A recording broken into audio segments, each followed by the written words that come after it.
Bienvenidos a Vox Veritatis, la voz de la verdad, que resuena desde la fe y la razón. Les saluda Ricardo Steven Alpizar y como siempre junto a mi hermano en la misión, Agustín Zabaleta, les damos la bienvenida a un nuevo episodio lleno de vida y compromiso cristiano. Hoy tenemos un tema muy especial que toca el corazón del carisma de Don Bosco, que es ser salesiano cooperador. Para profundizar en esta vocación dentro de la gran familia salesiana, me acompaña una invitada muy querida, Ana Acuña, salesiana cooperadora del Centro Local de Cartago. Ana, además de su compromiso con la misión salesiana, también es maestra y vive el espíritu de Don Bosco día a día, compartiendo con niños y llevando esperanza, alegría y fe allí donde más se necesita. Así que quédense con nosotros porque este episodio está cargado de testimonio, vocación y mucho amor por los jóvenes. Comenzamos como se debe con la oración en nombre del Padre, del Hijo y del Espíritu Santo. Amén. Ven Espíritu Divino, manda tu luz desde el cielo, Padre amoroso del pobre, don en tus dones espléndido, luz que penetra las almas, fuente del mayor consuelo, ven dulce huésped del alma, descanso de nuestro esfuerzo, tregua en el duro trabajo, brisan las horas de fuego, gozo que enjuga las lágrimas y reconfortan los duelos, entra hasta el fondo del alma, divina luz, y enriquecenos, mira al vacío del hombre si tú le faltas por dentro. Mira el poder del pecado cuando no envías tu aliento. Riega la tierra en sequía, sana el corazón enfermo, lava las manchas, infunde calor de vida en el hielo. Doma al espíritu indómito, guía al que tuerce el sendero. Reparte tus 7 dones según la fe de tus siervos. Por tu bondad y tu gracia, dale al esfuerzo su mérito. Salva al que busca salvarse y danos tu gozo eterno. Amén. En nombre del Padre, del Hijo y del Espíritu Santo. Amén. Quedamos con Ana Acuña, bienvenida. Hola, muchas gracias, Agustín y Ricardo, por esos espacios que nos permiten conocer sobre nuestra fe, sobre diferentes carismas, y en este caso, bueno, sobre una vocación en específico. Ricardo me pidió que les hablara sobre qué es un salesiano cooperador. Bueno, es un laico mayor de 18 años, católico, que se identifique con el carisma salesiano. Ser salesiano cooperador, ya en palabras menos técnicas, sería un regalo, una vocación, un llamado específico que dentro de los muchos carismas que tiene la iglesia y dentro de la gran familia salesiana, em, algunos hemos recibido y, y que es parte de una organización a nivel mundial. Entonces, nos podemos como devolver en el tiempo. Cuando don Bosco iba a recibir la sotana, mamá Margarita le dijo que si él llegaba a ser un sacerdote con dinero, ella no iba a entrar nunca a su casa. Él pasó por muchas dificultades para llegar a poder estudiar, a poder entrar al seminario.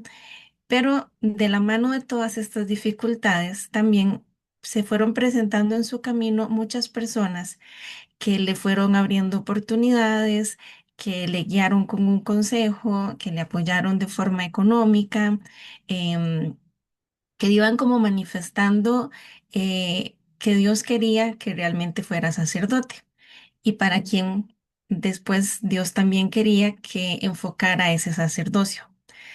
Bueno, resulta que cuando él termina la etapa de seminario, em, tiene la oportunidad de ser capellán en Murialdo.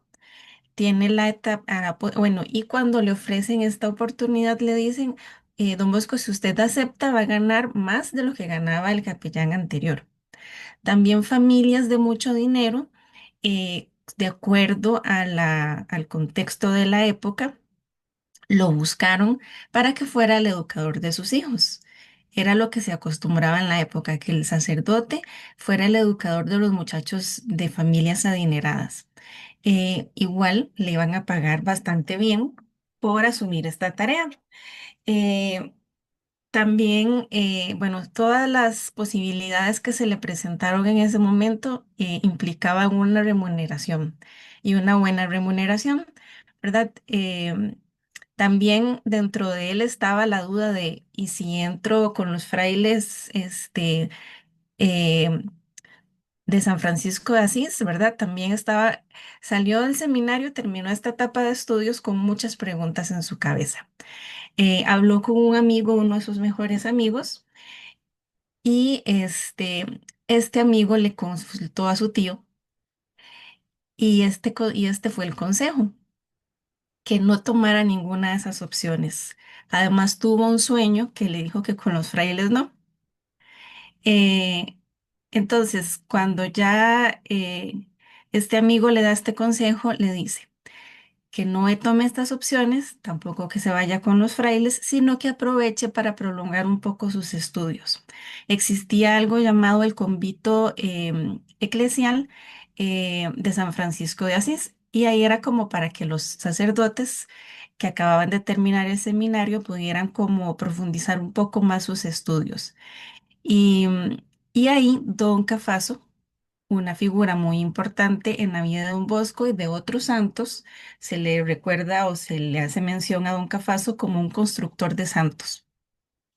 En esta etapa en la que está Don Bosco dentro del convito eclesial, Don Cafaso le pide a Don Bosco que lo acompañe a un lugar que va a ser clave para que él defina para quién va a ser sacerdote, y es la cárcel.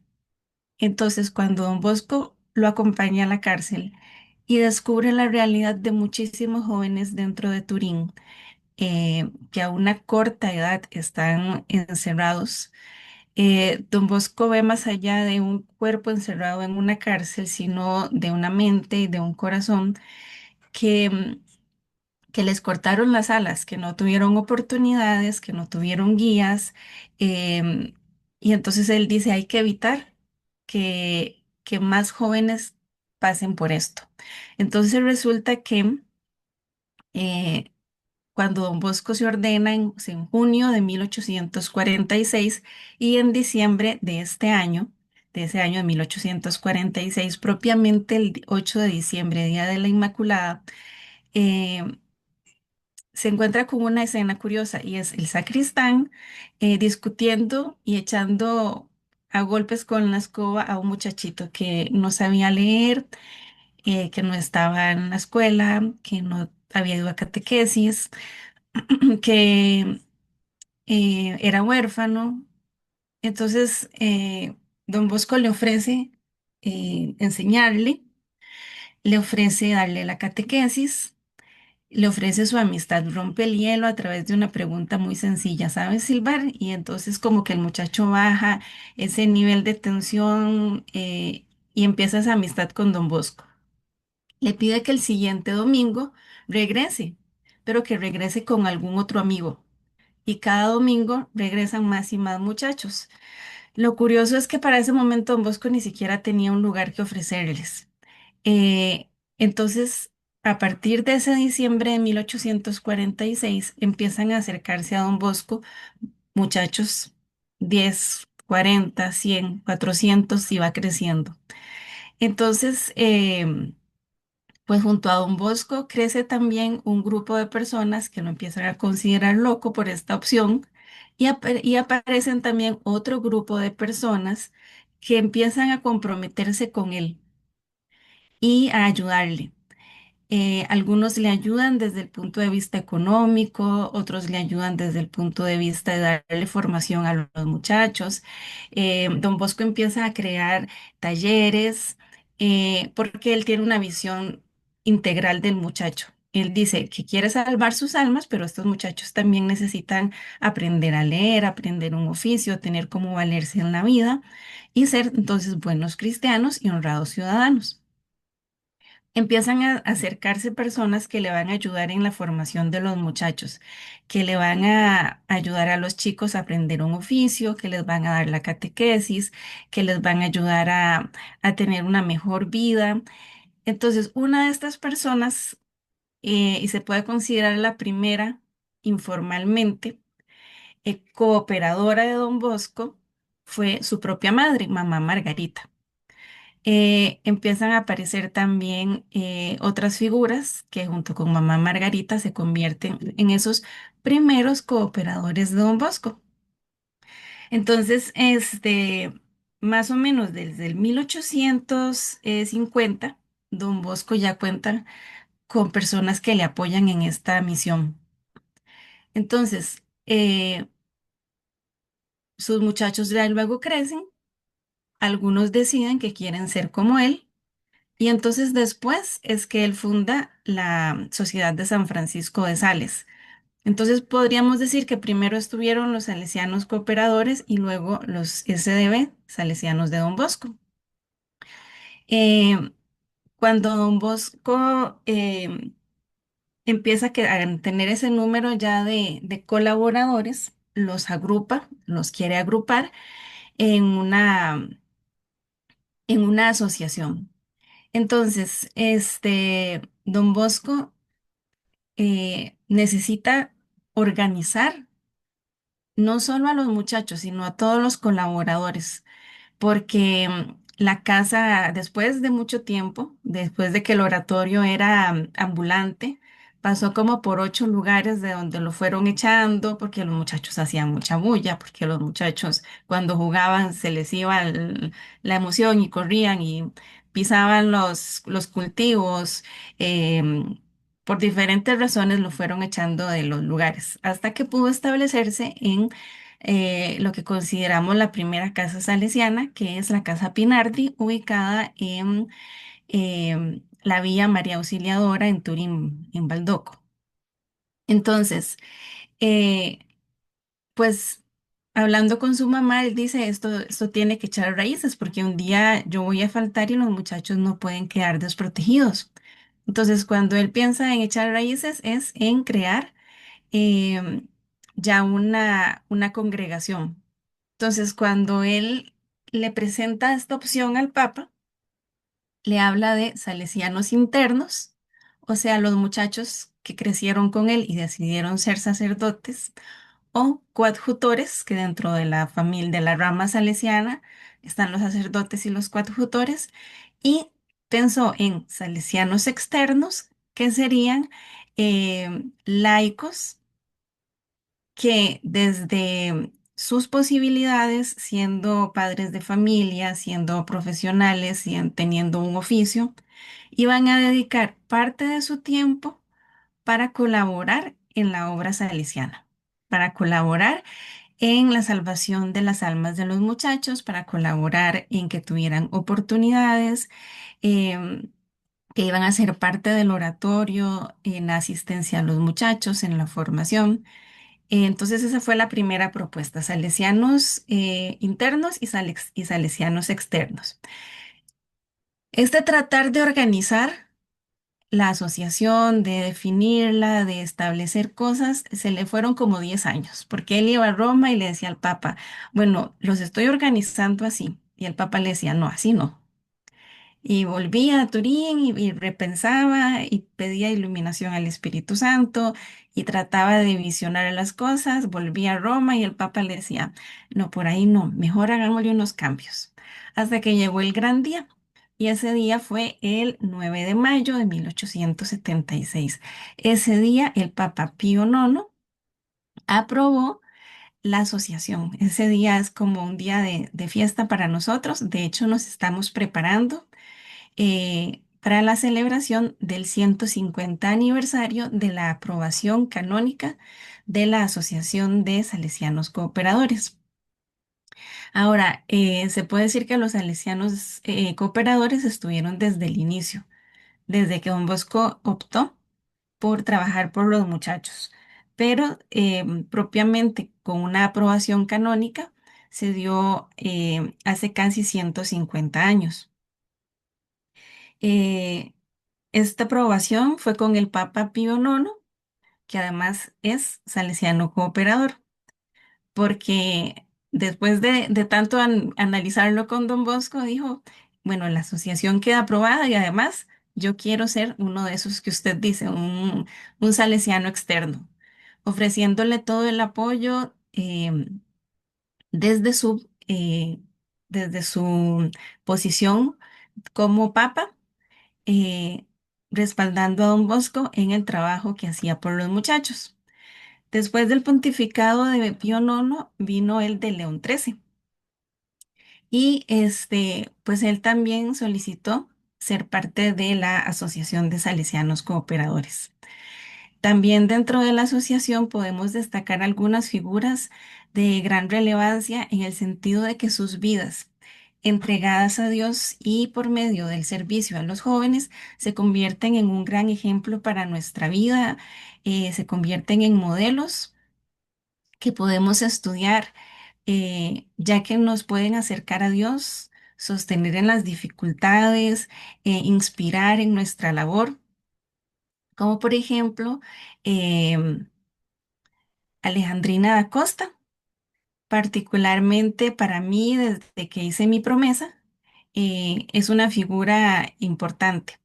¿Por qué? Porque cuando se ingresa a la Asociación de Salesianos Cooperadores es de una forma formal.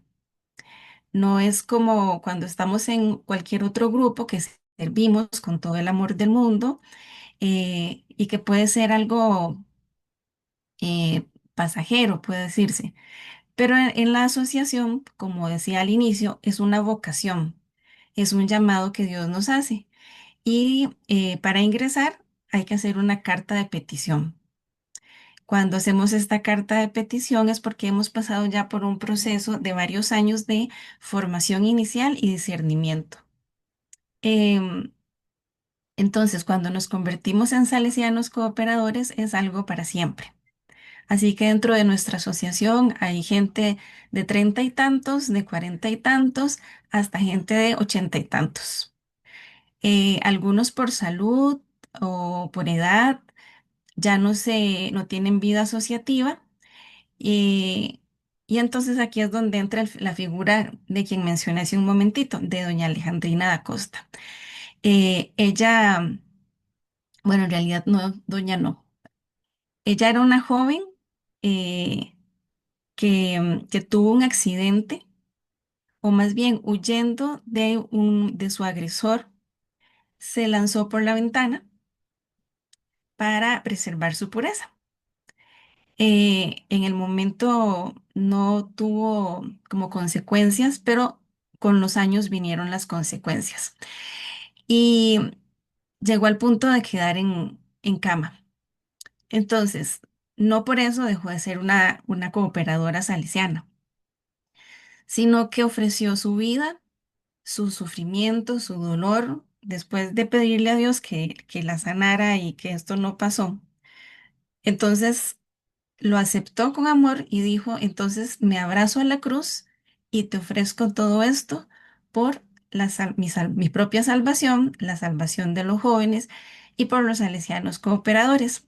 Y ella desde su cama veía su certificado de inscripción a la sociedad, a la asociación.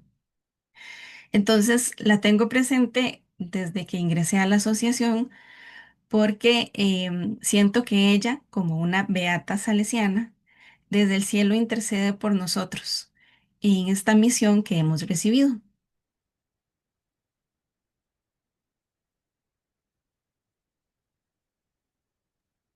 Excelente, Hannah. Muchas gracias por esa este, historia sobre la fundación de los Salesianos Cooperadores.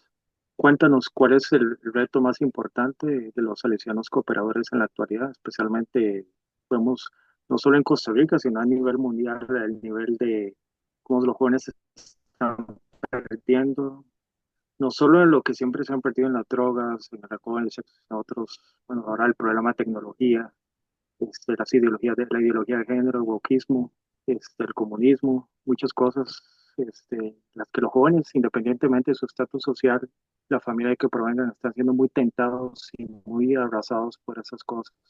¿Cuál es ese reto y cómo, cómo ves vos que pueden hacer los salesianos cooperadores para trabajar en... Bueno, sí, como mencionabas, independientemente de la época, eh, son distintas las formas en que los muchachos pueden perderse. Eh, Antes, en la época de Don Bosco, los muchachos eran mano de obra barata y no tenían una guía, salían del campo y pensaban en llegar a la ciudad para tener mayores oportunidades y sin embargo pues tampoco encontraban ese apoyo. Ahora son otros los retos. Ahora muchos se pierden dentro de sus propias casas, encerrados en su cuarto, en la tecnología, en falsas, relaciones. Eh, Creo que los salesianos cooperadores tenemos un doble reto en nuestra propia vida porque hay un ser y un hacer. Tenemos un proyecto de vida apostólico, una guía de vida que tenemos que asumir en el momento en que nos ingresamos a la asociación. Eh, este proyecto de vida apostólico nos dice cómo tenemos que vivir y qué tenemos que hacer.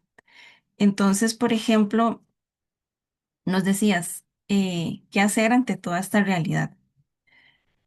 Bueno, cuando se ingresa a la asociación, se hace una promesa y esta promesa, pues es básicamente una oración y se hace públicamente eh, frente a la comunidad.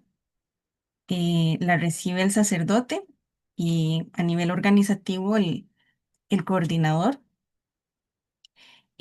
Pero en esta promesa, en esta oración, eh, lo que hacemos es comprometernos por los muchachos. En el artículo 32 de nuestro proyecto de vida apostólico, propiamente en el estatuto, dice el sentido y la finalidad de la promesa es poner de manifiesto la voluntad de vivir el bautismo según el proyecto de vida apostólica. Don Bosco mismo proponía la promesa como expresión apostólica de la vocación salesiana en la sociedad. Entonces, como les decía, nuestro proyecto de vida apostólico nos dice nuestro ser, nos, nos guía en cómo relacionarnos con los muchachos, en nuestra relación con Dios, con María, con el Papa, eh, pero también nos dice que nos tenemos que poner en acción. Un salesiano cooperador puede asumir un, un llamado en específico, eh, puede ser un llamado en grupo, puede ser una labor dentro de una casa salesiana o fuera de ella. Eh, de, cam- de cara a estos 150 años, pues hemos venido formándonos, estudiándonos y analizando, ¿verdad? Sobre la parte del hacer, sobre la parte de por ejemplo, los patios virtuales, ahora que mencionabas el tema de cómo la tecnología, si no se utiliza bien, puede ser una herramienta en contra. Patios virtuales donde podamos eh, con un lenguaje sencillo, pero sin dejar la esencia, poder también formar a los muchachos, este, asumir retos de acompañamiento, de poder acercarnos a las realidades de ellos y aportar a la sociedad y a la iglesia eh, de diferentes formas como catequistas, en los oratorios, en proyectos que se vayan presentando en el camino. Creo que lo primero que tenemos que hacer es siempre estar unidos a Dios, tener sentido de pertenencia a nuestra asociación para poder tener nuestro corazón atento y abierto a las necesidades de los muchachos y poder dar un sí y no tener una actitud ni pasiva ni solamente pues sentirnos parte de la historia, pero no asumirla, sino más bien tener esa actitud atenta a las necesidades de los muchachos y desde nuestras realidades poderles apoyar. Obviamente cuando Don Bosco pensaba en salesianos internos y externos es porque un salesiano de vida consagrada pues tiene todo el 100% de su tiempo para la construcción del reino. Un salesiano como nosotros, que nuestra vida no es consagrada, que estamos en el mundo, pues tenemos que ajustarnos a nuestras realidades, pero no por ello escudarnos en no hacer las cosas, sino más bien salir de nuestra zona de confort y tratar de insertarnos en la sociedad siendo agentes de cambio.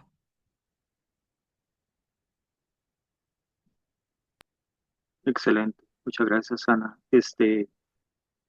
¿Cómo enseñarle a los jóvenes, toda esa historia, digamos, de Mario Auxiliadora, Don Bosco, los pilares de la Eucaristía, de Mario Auxiliadora, este, los peligros del infierno que ahora muchos no hablan, ¿verdad?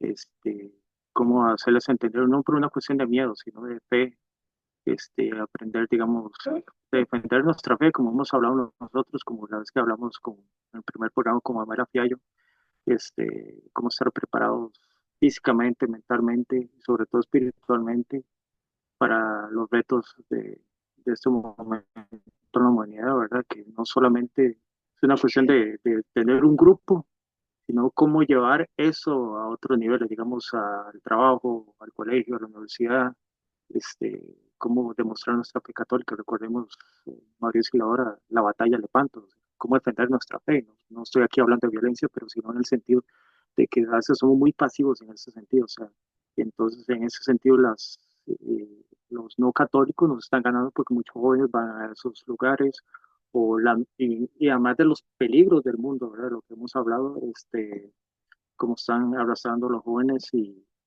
ese reto de empoderarlos, es que no me gusta usar esa palabra, pero digamos de fortalecerlos más bien en la fe católica como, como salesianos y como católicos. Bueno, ahora que mencionabas la batalla de Lepanto, ¿verdad? Y la figura de María. em, Cuando Don Bosco tenía 9 años, tuvo un sueño muy particular que le marcó toda su vida y su misión. Me voy a remitir simplemente a una frase, eh, la frase que Jesús le dijo, yo te daré la maestra, y haciendo referencia a María. Creo que como salesianos cooperadores, creo que como laicos en general, tenemos que tener una actitud activa, tenemos que tener una actitud de saber que dentro de nuestra iglesia hay muchos santos cuyos ejemplos nos pueden guiar. Don Bosco asume el nombre de Salesianos precisamente por San Francisco de Sales. Eh, los dos tenían un temperamento fuerte y algo que Don Bosco tomó de referencia era la bondad que San Francisco de Sales eh, transmitía. Y los muchachos, por su edad, una edad de cambios, de, de mucha como inestabilidad, necesitan precisamente, y en algunos casos no lo encuentran en sus hogares, personas que se les acerquen con amabilidad, con dulzura, que les vayan como guiando. Entonces Don Bosco dejó un método educativo, un sistema preventivo que tiene tres pilares: el amor, la razón y la religión. Creo que si todos empezamos a asumir en nuestras vidas estos tres pilares y en nuestras relaciones familiares, laborales, en la relación con los chicos, tomando estos tres puntos, va a ser más fácil empezar a darles herramientas para que sean católicos con criterio, para que estas ideologías no se los lleven. Cuando Don Bosco hablaba de la razón, el amor y la religión, es porque él se dio cuenta que los muchachos necesitaban cariño, que necesitaban sentirse amados, comprendidos, aceptados. Em, la parte de la religión, pues obviamente porque todo esto, el punto focal es salvar sus almas. Y la razón, porque él no llegó a imponerles nada, llegó a ofrecerles, em, llegó con una actitud de sé el valor que ustedes tienen. Creo que si nosotros asumimos esa misma actitud de entender que dentro de sus modas, dentro de sus inestabilidades, dentro de su construcción de su ser. Son chicos con gran potencial. eh, entonces podremos empezar a darles esas herramientas para que empiecen a amar a Jesús Eucaristía, para que empiecen a amar el rosario, para que empiecen a, a tener, como decía don Bosco, a entender la belleza de la virtud y la fealdad del pecado. Don Bosco tuvo muchísimos sueños. Algunos lo que hacían era mostrarle el camino de su misión, pero otros eh, tenían que ver también hasta con el estado de las almas. Y ahora que mencionabas el hecho de que ahora no se habla del diablo, no se habla del infierno, se deja de un ladito, como que no se quiere tocar el tema. Pues Don Bosco sí lo hacía, sí les recordaba constantemente, si mueres esta noche, ¿a dónde irá tu alma? Antes de que los muchachos se fueran a dormir, se los decía. El mismo Don Bosco, siendo un niño, pues su mamá tuvo que trabajar muchísimo en el sentido de ser papá y mamá, porque Don Bosco queda huérfano muy pequeño y Margarita en ese ser la administradora del pequeño lugar donde ellos vivían, de además hacerse cargo de los chicos, tenía una frase muy importante: Dios te ve. Entonces creo que si con la dulzura de San Francisco de Sales nos acercamos a los muchachos y les empezamos a hablar de esa forma en que Margarita le hablaba a Don Bosco, de ese Dios te ve. Yo no estoy, no me puedo enterar de todo lo que haces, pero Dios sí siempre te está viendo. Empezamos a inculcarles eso a los chicos. Creo que ellos van a empezar a acercarse más a Dios, a entender el amor y la misericordia que Él les tiene y a evitar situaciones que pudieran ponerlos en peligro y en consecuencia que ellos también empiecen a ser evangelizadores de sus amigos. Excelente. Muchas gracias, Ana.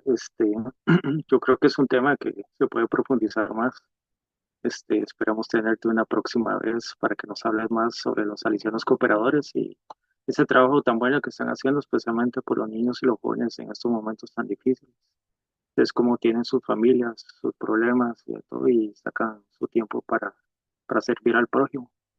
Y como decía eh, la palabra de Mateo 25, creo que es 25:35, de si tuve hambre me hice de comer, tuve sed me hice de beber, estuve en la cárcel me visitaste. Servir a los demás y con amor cristiano y con fe y esperanza. Y por la intercesión de Don Bosco, ¿verdad? Y de Santo Domingo Santo. Muchas gracias, Ana, y si nos puedes ayudar con la oración final, por favor. Sí, con mucho gusto. Quisiera agregar nada más que, bueno, mayo tiene de varios matices especiales para los salesianos. El 6 de mayo, que recordamos a la figura de Santo Domingo Sabio. El 9, que la aprobación canónica de nuestra asociación. Y luego la fiesta de María Auxiliadora. Y es que para Don Bosco, tiene un particular papel María, ¿verdad? Uno de sus grandes amores, además de Jesús sacramentado, fue María. Y en el proyecto de vida apostólico, en el artículo 20 del estatuto, nos dejó encomendados a ella. Entonces dice este artículo: los salesianos cooperadores como Don Bosco alimentan un amor filial por María Auxiliadora, Madre de la Iglesia y de la humanidad. Ella ha cooperado en la misión salvífica del Salvador y sigue haciéndolo también hoy como madre y auxiliadora del pueblo de Dios. Es guía especial de la familia salesiana. Don Bosco le confió a ella los salesianos cooperadores para que reciban su protección e inspiración en la misión. Entonces, pues para terminar, quisiera invitar a quien se sienta identificado con la obra salesiana, con la misión de Don Bosco, con esta misión en favor de los muchachos, que se puede acercar a cualquier casa salesiana y preguntar por el grupo, por la Asociación de Salesianos Cooperadores. em, y puede hacer el proceso de formación, de discernimiento, pues y en el camino irá descubriendo pues si ese es o no es el llamado que Dios le ha hecho, si esa es o no su misión dentro de la iglesia, pero que sepa que se puede acercar a cualquiera de los centros salesianos. Pues yo pertenezco al de Cartago, al Santo Domingo Sabio. En Costa Rica está también en Pérez Celedón, en San José, en Paseo Colón. Estos dos tienen el nombre de Don Bosco. Y también está el Centro Madre Mazarelo en la parte de Curridabat. Y pues en los diferentes países donde hay presencia salesiana, hay salesianos cooperadores, ¿verdad? Entonces, cordialmente invitados si sienten que se identifican con el carisma salesiano, a ser parte de nuestra asociación. Y pues para ir concluyendo, entonces, nos cubrimos con la sangre de Cristo en el nombre del Padre, del Hijo y del Espíritu Santo. Te damos gracias, Señor, por tu bondad, por toda tu misericordia, por la figura de los santos que nos guían, que son modelos de vida, que nos enseñan que es posible vivir de acuerdo al Evangelio, de acuerdo a lo que nos pides. Te pedimos, Señor, que tengamos un corazón atento a las necesidades de nuestros hermanos, que nuestro corazón anhele la eternidad, anhele el cielo, que nuestro corazón esté también anhelando el servir, el verte ver tu rostro en el rostro de los demás. Ponemos en tus manos principalmente a los jóvenes para que los guíes, los ilumines y para que encuentren siempre en su camino personas que puedan acercarlos a ti, Señor, por la intercesión de tu Madre Santísima. Amén. En el nombre del Padre, del Hijo y del Espíritu Santo. Amén. Y así llegamos al final de este episodio de Vox Veritatis, donde la voz de la verdad ha resonado con fuerza en el corazón de la vocación salesiana. Agradezco profundamente a Ana Cuña, no solo por su testimonio como salesiana, cooperadora y maestra entregada, sino también por su amistad de años y por acompañarme hoy y cada día, como formadora en este camino que, con la gracia de Dios, me conducirá a ser también un salesiano cooperador. Desde Vox Veritatis, junto a mi hermano en la misión, Agustín Zabaleta, les decimos, sigamos siendo voz de la verdad en un mundo que tanto lo necesita. Hasta la próxima y que María Auxiliadora los acompañe siempre. Pura vida. Ujú.